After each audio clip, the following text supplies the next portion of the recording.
නික්මයාම පළවන පරිච්ඡේදය ඊශ්‍රායෙල් ජනයාගේ වහල් සේවය ජාකොබ් සමග මිසරයට තම තමන්ගේ පවුල් කැටුව පැමිණි ඊශ්‍රායෙල් ජනයාගේ නාම මෙසේය. රූබන්, සිමියොන්, ලෙවී සහ ජුදා, ඉස්සාකර්, සාබුලුන් සහ බෙන්ජමින්, දාන් සහ නප්තලි, ගාද් සහ ආශේර්ය. ජාකොබ්ගේ පෙළපතින් පැවතු 70 දෙනෙක් වූහ. ජෝසෙප් එවකට මිසරයෙහි සිටියේය. කලකට පසු ජෝසෙප්ද ඔහුගේ සහෝදරයෝ සියලු දෙනද ඒ මුළු පරපුරද මලහ. එහෙත් ඊශ්‍රායෙල් ජනයා සමෘද්ධ වී බොහෝසේ වර්ධනය වී ගණනින්ද වැඩි වී අතිශයින් බලවත් වූයෙන් ඔවුන්ගෙන් රට පිරී ගියේය. එකල ජෝසෙප් ගැන කිසිවක් නොදත් අලුත් රජෙක් සිංහාසනාරූඪ විය. ඔහු තම සෙනඟට කතා කොට බලන්න, ඊශ්‍රායෙල් ජනතාවගේ සෙනඟ අපට වඩා ගණනින් වැඩි වී බලවත්ව අපට තර්ජනයක් වී ඇත. දැන් ඉතින් කන් දෙන්න. ඔවුන්ගේ සංඛ්‍යාව වැඩිවීම වළකන පිණිස අපි ඔවුන් සම්බන්ධයෙන් සිහිනුවණින් ක්‍රියා කරමු.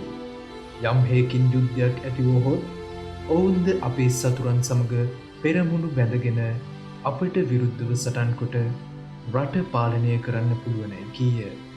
එබැවින් ඔවුන්ගෙන් පරවැටගෙන ඔවුන්ට පීඩා කරන පිණිස ඔහු ඔවුන් කෙරෙහි විදායකින් පත් කළහ. මෙලෙස ඊශ්‍රායෙල් ජනයා පාරාවෝ සඳහා පීතුම් සහ රාමසෙස් වන ගබඩා නගර ගොඩ නැගූහුය. එහෙත් පීඩා විඳින්න ඔහු වඩා වැඩි වී වර්ධනය වූහ. මිස්ර දේශවාසීහුද ඊශ්‍රායෙල් සෙනඟට බිය වී ඔවුන්ගෙන් බලහත්කාරයෙන් වැඩගත්හ. මෙලෙස කුඹල් කර්මාන්තය, ගඩොල් කර්මාන්තය හා කෙත්වල විවිධ කෘෂි කර්මාන්ත වැනි දරුණු වහල් මෙහෙවරින් ඔහු ඔවුන්ගේ ජීවිත දැරිය නොහැකි තත්ත්වයකට පත් කළහ. තවද ඔහු ඔවුන්ගෙන් බලහත්කාරයෙන් සියලු ආකාර බර වැඩගත්හ.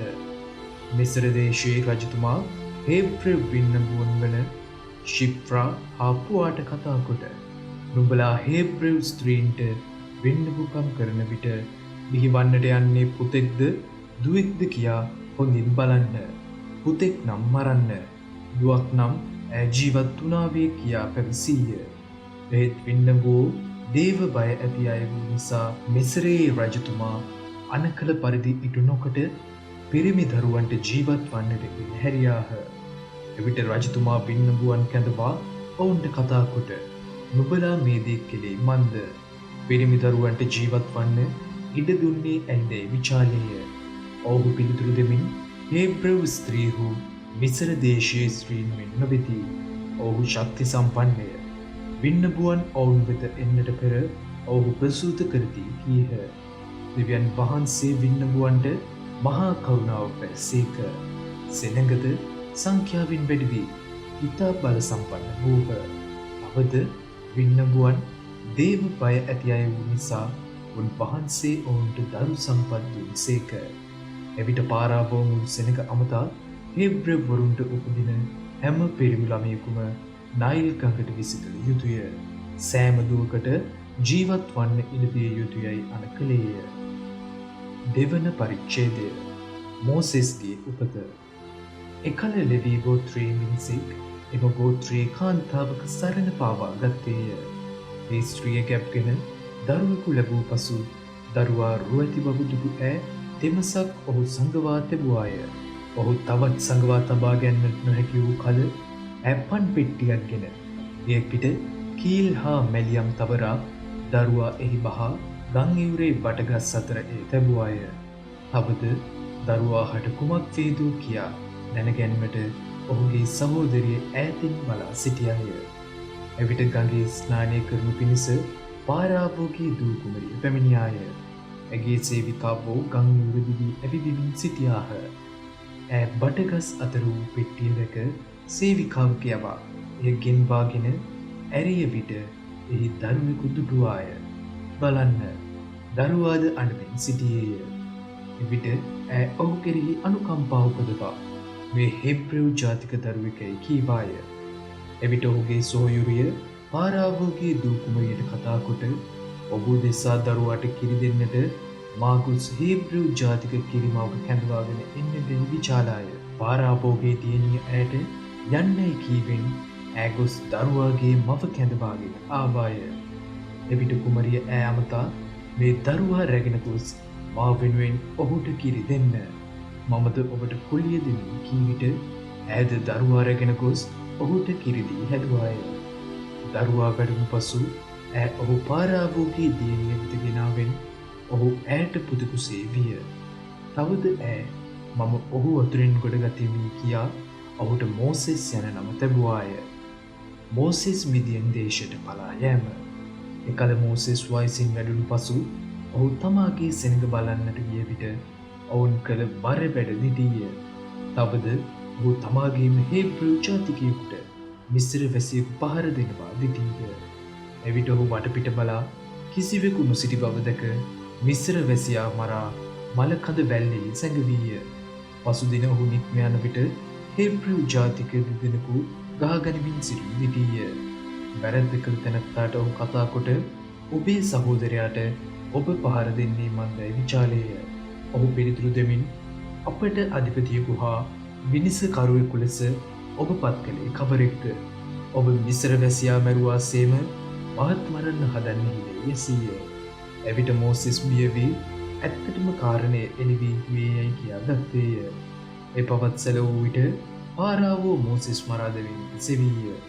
ඒත් මෝසෙස් පාරාවෝ පිටින් පලා ගොස් මිදියන් දේශයේ පදිංචි විය. ඔහු එහි ලිඳක් ළඟ වාඩි වී සිටියේය. මිදියන්හි පූජකවරයාට දූවරු සද්දෙනෙක් වූහ. ඔවුහු පැමිණ ලිඳෙන් වතුර ඇද තම පියාගේ බැටළුවන්ට පෝන පිණිස දිය උරු පිරෙව්වෝය. එහෙත් එඬේරු පැමිණ ඔවුන් පන්නා දැමූහ. එවිට මෝසෙස් නැගිට ඔවුන්ට ආධාර කරමින් බැටළුවන්ට වතුර පෙවීය.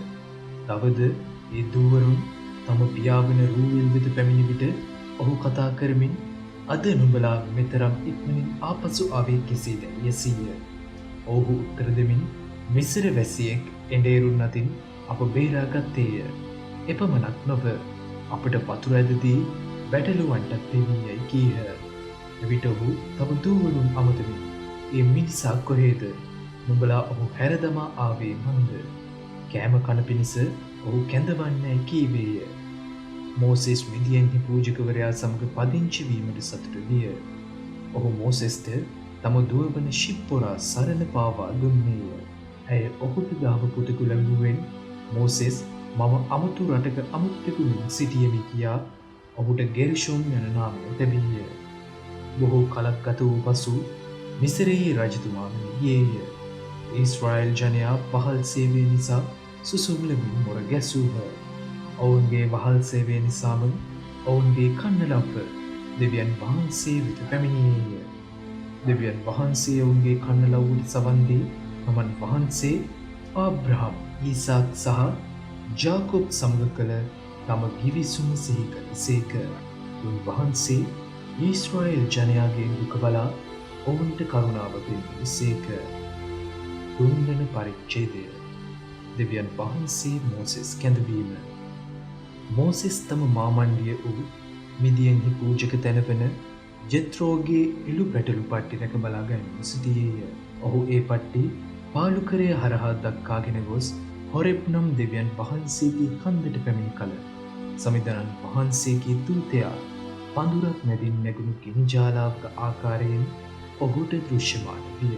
ඔහු බැලූ විට පඳුර ගින්නෙන් ඇවිලී ගිය නමුත් එය නොදැවෙන බව විටීය. මෝසෙස් මෙය පුදුමයකි. මම දැන් ඊට ලං වී පඳුර නොදැවෙන්නේ මන්ද කියා බලමින් තමාටම කියා ගත්තේය. ඔහු ඒ බලන පිණිස ඊට ලං වෙන බව සමිඳනන් වහන්සේ දුටු විට දෙවියන් වහන්සේ පඳුර මැදින් මෝසෙස් මෝසෙස් කියා ඔහුට හනිගැසූසේක. ඔහුද මම මෙහි යයි කීවේය. එවිට දෙවියන් වහන්සේ කතා කොට මෙතැනට ලං නොවන්න. නුඹේ පාදවලින් වහන් ගලවා දමන්න. නුඹ සිටින ස්ථානය ශුද්ධ භූමියකයි වදාළසේක. තවදුරටත් උන්වහන්සේ කතා කරමින් නුඹේ පියාගේ දෙවියන් වහන්සේ මමය. ආබ්‍රහම්ගේ දෙවියන් වහන්සේද ඊසාක්ගේ දෙවියන් වහන්සේද ජාකුබ්ගේ දෙවියන් වහන්සේද මම මේ වදාළසේක. මෝසෙස්ද දෙවියන් වහන්සේගේ මුහුණ දෙස බැලීමට බියූ බැවින් තම මුහුණ වසා ගත්තේය. මෝසෙස්ගේ දූතික සේවාව. සමිදානන් වහන්සේ ඔහුට කතා කොට මෙසේ වදාළසේක. මිසරයේ සිටින මාගේ සෙනගගේ දුක්ඛිත තත්ත්වය මම විඳිමි. ඔවුන්ගේ විධායකයන්ට විරුද්ධව නගින මුරගැසීමට මම සවන් දුනිමි. ඔවුන්ගේ දුක් වේදනා මම හොඳින් දනිමි. මිසර ජාතීන්ගේ අතින් ඔවුන් මුදා මේ රටින් ඔවුන් පිට කරවා සාරවත් විශාල දේශයකට හිරෙන් හා මීපැණියෙන් ඉදිරි දේශයකට එනම් කානානිවරුන්ගේ හා හිත්තීවරුන්ගේද අමෝරිවරුන්ගේ හා පෙරිස්සිවරුන්ගේද ඉබීවරුන්ගේ හා ජෙබුසිවරුන්ගේද දේශයට ඔවුන් පමුණවාලීම සඳහා මම බැස ආවෙමි. දැන් ඉතින් මෙන්න ඊශ්‍රායෙල් ජනතාවගේ මොරගැසීම මා වෙත නැගී ඇත. තවද මිස්රවාසීන් දෙන දරුණු පීඩාවන්ද මා දැක ඇත. එබැවින් දැන් ඉතින් එන්න මාගේ සෙනග වන ඊශ්‍රායෙල් ජනතාව මිස්රයෙන් පිටතටගෙන යන්න. මම නුඹ පාරාවෝ වෙත යවමි. එවිට මෝසෙස් දෙවියන් වහන්සේට කතා කොට පාරාවෝ වෙත යෑමටත් ඊශ්‍රායෙල් ජනයා මිස්රයෙන් පිටතට ගෙනීමටත් මම කවරෙක් දැයි ඇසීය. දෙවියන් වහන්සේ උත්තර දෙමින් මම නුඹ සමග සිටිමි. මා නුඹේ වූ බව දැනගැනීමට නුඹට දෙන ලකුණ මෙය වේ. එනම් නුඹ සෙනග මිස්රයෙන් පිටතට ගෙනා විට මේ කන්ද මත නුඹලා දෙවියන් වහන්සේ වන මාහට වැඳුම් පිදුම් කරන්න වූයයි වදාළසේක. දේව නාමය අනාවරණය කිරීම. එවිට මෝසෙස් දෙවියන් වහන්සේට කතා කොට එසේනම් මා ඊශ්‍රායෙල් සෙනග වෙත ගොස් නුඹලාගේ පියවරුන්ගේ දෙවියන් වහන්සේ මා නුඹලා වෙත එවූසේකැයි කී විට ඔවුන්ද උන් වහන්සේගේ නම කුමක්දැයි මාගෙන් අසන කල මම ඔවුන්ට කුමක් කියම්දැයි ඇසීය. වහන්සේ මෝසෙස්ට පිළිතුරු දෙමින් මම වනාහි ස්වයම්භූ නම් තැනන් වහන්සේ වෙමි. ස්වයම්භූ තැනන් වහන්සේ ඔබ වෙත මා එවූසේකැයි නුඹ ඊශ්‍රායෙල් ජනයාට කිව යුතුයයි වදාළසේක. තවදුරටත් උන් වහන්සේ මෝසෙස්ට කතා කරමින් මෙසේ වදාළසේක. ආබ්‍රාම්ගේ දෙවියන් වහන්සේද ඊසාක්ගේ දෙවියන් වහන්සේද යාකෝබ්ගේ දෙවියන් වහන්සේද වන නුඹලාගේ පියවරුන්ගේ දෙවි සමිදානන් වහන්සේ ඔබ වෙත මා එවූසේකැයි කිව යුතුය. සදහටම මෙය මාගේ නාමය වේ. මතු සියලු පරම්පරාවෝ මේ නාමයෙන් මට ආමන්ත්‍රණය කරති. මෝසෙස්ගේ සේවාව ගැන උවදෙස්. නුඹ ගොස් ඊශ්‍රායෙල් ජනයාගේ ප්‍රජාමූලිකින් රැස්කොට ඔවුන් නමතා ආබ්‍රහම්ගේද ඊසාක්ගේද ජාකෝබ්ගේද දෙවියන් වහන්සේ වන ඔබ පියවරුන්ගේ දෙවි සමිදානන් වහන්සේ මට දර්ශනය වී කතා කොට මම සැබවින්ම ඔබ වෙත පැමිණ මිස්රවාසීන් ඔබට කරන දේ දිටිමි. එබැවින් ඔබ පීඩා විඳින මිස්ර දේශයෙන් මා ඔබ පිටත් කොට කානානිවරුන්ගේ හා හිත්තීවරුන්ගේද අමෝරිවරුන්ගේ හා පෙරිස්සිවරුන්ගේද හිවිවරුන්ගේ හා ජෙබුසිවරුන්ගේද දේශය වන කිරෙන් හා මීපැණියෙන් ඉදිරෙන දේශයකට ඔබ ගෙන එන්ට මම ඉටාගෙන සිටිමි කියන්න. ඔහුද නුඹේ හඬට සපන් දෙනු ඇත. නුඹද ඊශ්‍රායෙල්ගේ ප්‍රජාමූලිකයන්ද මිස්රයේ රජු වෙත ගොස් ඔහුට කතා කොට හෙබ්‍රවරුන්ගේ දෙවි සමිදානන් වහන්සේ අපට හමු වූසේක. එබැවින් අපගේ දෙවි සමිදානන් වහන්සේට බුදු පූජා ඔප්පු කරන ලෙස 3 දවසක ගමනක් පාලුකරයට යන්නට අපට අවසර දෙන ලෙස අපි ඔබෙන් බැගෑපත්ව ඉල්ලමු කියන්න. එහෙත් මිස්රයේ රජ තදින් බල කරනු ලැබුවොත් මිස නුඹලාට යන්නට අවසර නොදෙන බව මට සාධිකය. මමද මාගේ බාහුබලය පා මා ඒ කරන්නට යන හාස්කම් සියල්ලෙන් මිස්රයට පහර දෙන්නෙමි. ඉන්පසු ඔහු නුඹලාට යන්නට අවසර දෙනු ඇත. තවද මම මිස්ර දේශවාසීන් ඉදිරියෙහි මේ සෙනඟට අනුග්‍රහය පාන්නෙමි. එබැවින් නුඹලා පිටත් වී යන විට හිස් අතින් නොයන්නේය. සෑම කාන්තාවකම තම අසල්වැසියාගෙන්ද ඇගේ ගෘහයේ නැවතින් සිටින තැනැත්තියගෙන්ද රෙදි හා රන් ආභරණද වස්ත්‍රද ඉල්ලා ගන්නීය. නොබලා ඒවා නොබලාගේ පුත්‍රයන්ටද දූවරුන්ටද පැළඳවිය යුතුය. මෙලෙස නොබලා මිස්ර වාසීන්ගේ වස්තුව කොල්ල කෑ යුතුය. 4 වන පරිච්ඡේදය මෝසෙස්ට හාස්කම් පෑමේ බලය ලැබීම. එවිට මෝසෙස් පිළිතුරු දෙමින් හොඳයි. ඔව්හු මා විශ්වාස නොකොට මාගේ හඬට සවන් නොදී සමිදානන් වහන්සේ ඔබට දර්ශනය නුරුසේකැයි කීවොත් කුමක් කරන්නද යසීය.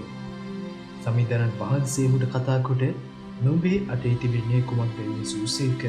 ඔහු සැර යටියකැයි කීය. උන්වහන්සේ කතා කොට එය බිම දමන්නයි වදාළසේක. ඔහු එය බිම දැමීය. එය සර්පයෙක් විය. එවිට මෝසෙස් ඌ ඉදිරියෙන් අහකට පැන්නේය. සමිදානන් වහන්සේ ඔහු අමතමින් නුඹේ අත දෙක කොට උගේ වල්ගයෙන් අල්ලා ගන්නයි වදාළසේක.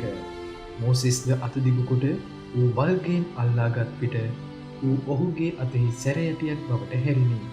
උන්වහන්සේද ආබ්‍රහම්ගේ දිව්‍යන් වහන්සේද ඊසාක්ගේ දිව්‍යන් වහන්සේද ජාකොබ්ගේ දිව්‍යන් වහන්සේද වන ඔවුන්ගේ පියවරුන්ගේ දිව්‍යන් වහන්සේ නුඹට දර්ශනය වූ බව ඔවුන් විශ්වාස කරන පිණිස මෙය කරන්නයි වදාළසේක. තවදුරටත් උන්වහන්සේ ඌට කතා කරමින් දැන් නුඹේ අත ලයෙහි තබන්නයි වදාළසේක. ඔහු තම අත ලයෙහි තැබීය. ඔහු එය අහකට ගත් විට පුදුමයකි. ඔහුගේ අත හිමකින් සුදු කුෂ්ඨයකින් වැසී තිබිණි. යළිත් උන්වහන්සේ කතා කොට නැවත නුඹේ අත ලයෙහි තබන්නයි වදාළ විට ඔහු තම අත ලයෙහි තැබීය. එය ලයෙන් ඉවතට ගත් විට පුදුමයකි. ඒ තම මාංශය මෙන් ප්‍රකෘති ස්වභාවයට හැරී තිබිණි. එවිට උන්වහන්සේ ඔහු අමතමින් පළමුවන හාස්කමින් ඔවුහු නුඹ විශ්වාස නොකරත් නම් නුඹේ හඬට සවන් නොදෙත් නම් දෙවන හාස්කමින් ඔවුන් නුඹේ කීම විශ්වාස කරනු ඇත. ඔහු මේ හාස්කම් දෙකම විශ්වාස නොකරත් නම් නුඹ ගංගාවෙන් වතුර රැගෙන වියලි පොළවට පත් කරන්න. එවිට නුඹ ගංගාවෙන් ගත් වතුර වියලි පොළොව මත ලේවලට හැරෙන්නේ වදාළසේක. එයින් පසු මෝසෙස් සමිදානන් වහන්සේ අමතා මාගේ ස්වාමිනී ඔබ වහන්සේ ඔබේ දාසයා හා සමග කතා කළ පසු වේවා ඊට පෙර වේවා මම ව්‍යක්ත කතිකයෙක් නොවීමි. කීමෙහි විනීමෙහි දුබලය දිව ගොත ගසන සුළුයයි කීය. සමිදානන් වහන්සේ ඔහුට උත්තර දෙමින් මිනිසාගේ මුඛය නිර්මාණය කළේ කවරෙක්ද? යමෙකු ගොනු කරන්නේ හෝ වීරි කරන්නේ හෝ යමෙකුට පෙනීම දෙන්නේ හෝ යමෙකු අන්ධ කරන්නේ හෝ කවරෙක්ද? එසේ කරනුයේ සමිදානන් වහන්සේ වන මම නොවෙම්ද? එබැවින් දැන් ඉතින් යන්න. නුඹට කතා කිරීමට මම උදව් වෙමි. නුඹ කිව යුතු දේ මම නුඹට කියා දෙමි වදාළසේක. එහෙත් ඔහු පිළිතුරු දෙමින් අනේ මාගේ ස්වාමිනී කරුණාකර ඔබ කැමති අන් කෙනෙකු යවුව මැනවයි කීය. එවිට සමිදානන් වහන්සේ මෝසෙස් සමග උදහසින් ඇවිලි නුඹේ සහෝදරයා වන ලෙවියෙකු වූ ආරොන් ඉන්නවා නොවේද? ඔහු කතාවට දක්ෂයෙකු බව මම දනිමි. මෙන්න නුඹ හමුවීමට ඔහු එනු ඇත. ඔහුද නුඹ දකින විට තම හදපත්ලින් සතුටු වනු ඇත. නුඹ ඔහුට කතා කොට ඔහු කුමක් කිව යුතුදැයි කියා දෙන්න. මම නුඹට හා ඔහුටද කතා කිරීමට උදව් වන්නෙමි. අවද නුඹ කුමක් කළ යුතුදැයි උගන්වන්නෙමි. ඔහු නුඹ වෙනුවෙන් සෙනඟට කතා කරනු ඇත. මෙසේ ඔහු නුඹේ නියෝජිතයා වන්නේය. නුඹ දෙවියන් වහන්සේමෙන් ඔහුට කුමක් කිව යුතුදැයි කියා දෙන්නේය. ඇරත් නුඹ මේ සැරයටිය අතේ ගෙන ගොස් එයින් හාස්කම් පෑ යුතුයයි වදාළසේක. මෝසෙස් මිසරයට ආපසු යාම. මෝසෙස් තම මාමණ්ඩි වන ජෙත්‍රෝ වෙත ආපසු ගොස් ඔහුට කතා කොට මිසරයේ සිටින මාගේ ඥාතීන් වෙත ආපසු ගොස් ඔහු ජීවත්ව සිටිද්දැයි බලනු පිණිස මට යන්න කරුණාකර අවසර දෙන්නයි ඉල්ලූය. ජෙත්‍රෝද සුවසේ යන්නයි මෝසෙස්ට කීවේය. සමිදානන් වහන්සේ මිදියන්හිදී මෝසෙස් අමතමින් මිසරයට ආපසු යන්න.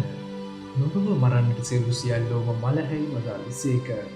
මෝසෙස් තම බිරිඳ හා පුතුන් රැගෙන ඔවුන් කොටලුවෙකු පිට නංවාගෙන යළිත් මිසර දේශයට ගියේය. දෙවියන් වහන්සේ දුන් සැරයටියත් ඔහු අතට ගත්තේය. උන්වහන්සේ ඔහුට කතා කොට නුඹ මිසරයට ආපසු ගිය විට මා නුඹට ඉටු කරන්න බලය දුන් ඒ සියලු හාස්කම් පාරාවෝ ඉදිරි පෑ යුතුය. එහෙත් මම ඔහුගේ හිත දැඩි කරමි. සෙනඟට පිටවී යාමට ඔහු ඉඩ නොතබුණු ඇත. නොබද පාරාවෝට කතාකොට සමිධානන් වහන්සේ මෙසේ වදාරනසේකැයි කියන්න. ඊශ්‍රායල් ජනතාව මාගේ කොළුඳුල් පුත්‍ර රත්නයන්ය. එබැවින් මට පුද පූජා ඔප්පු කරන පිණිස මාගේ පුතුට යන්න අවසර දෙන්නට මම ඔබට කියමි. එහෙත් ඔබ ඔවුන්ට යන්න අවසර නොදෙන්නේ නම් මෙන්න මම ඔබේ කුළුඳුල් පුත්‍රයා මරා දමන්නට යමි කියන්නයි වදාළසේක. මෝසෙස්ගේ පුත්‍රයා චර්මචේදනය කිරීම. මෝසෙස් මෙසේ යන විට එක්තරා නවාතැනකදී සමිධානන් වහන්සේ ඔහුට හමු වී ඔහු මරා දැමීමට සිදුවූසේක. එවිට ශිප්පොරා මුවහත් ගලක්ගෙන ඇගේ පුතුගේ චර්මාග්‍රය කපා මෝසෙස්ගේ පාද එයින් ස්පර්ශ කොට දැන් ඉතින් ඔබ චර්මච්ඡේදනය ලැබූ සැමියකි කීවාය. උන්වහන්සේ එවිට මෝසෙස්ට ජීවත් වෙන්න ඉඩ හැදියසේක. චර්මච්ඡේදනය නිසා ඔබ චර්මච්ඡේදනය ලැබූ සැමියකියයි ඈ කීවේ එවිටය. මෝසෙස් ආරොන් හමුවීම.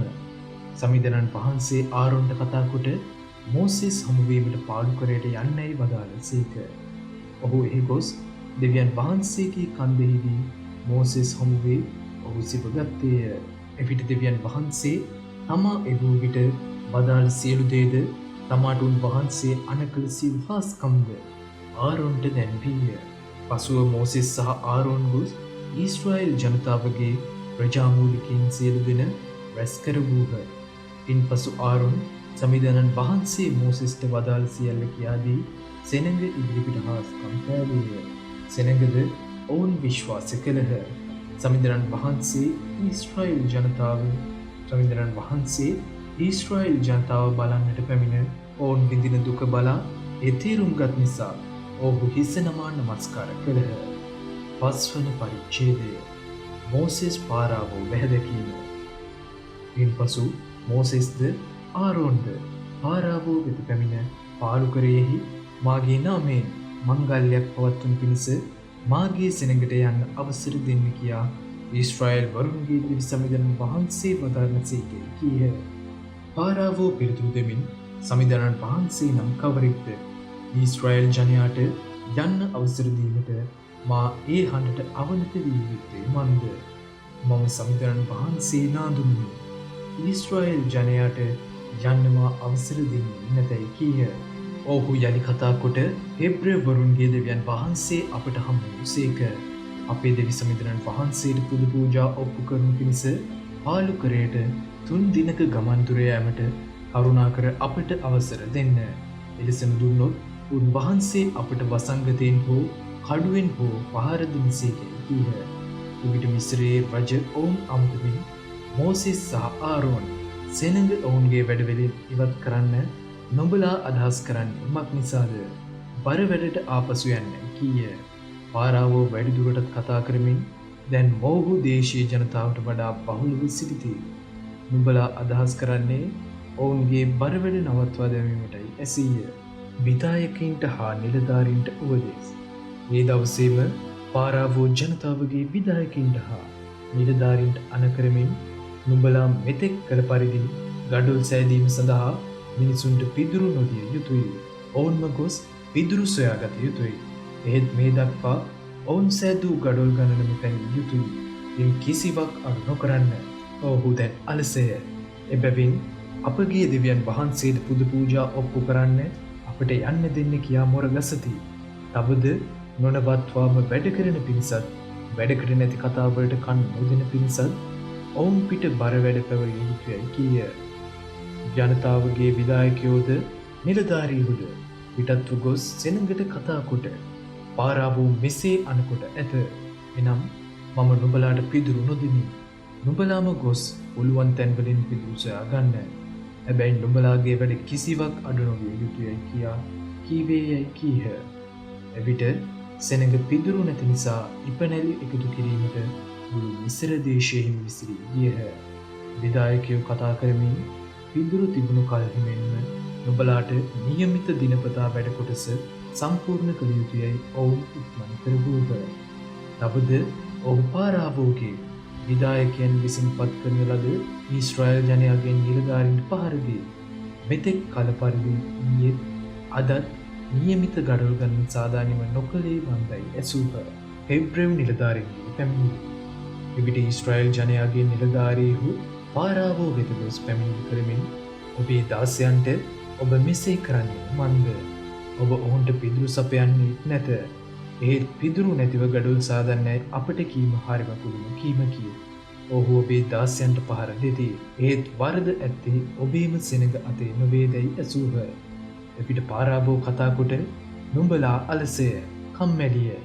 ගොස් සමිඳනත් වහන්සේට පුද පූජා ඔප්පු කරමුයි නුඹලා කියන්නේ ඒ නිසාය.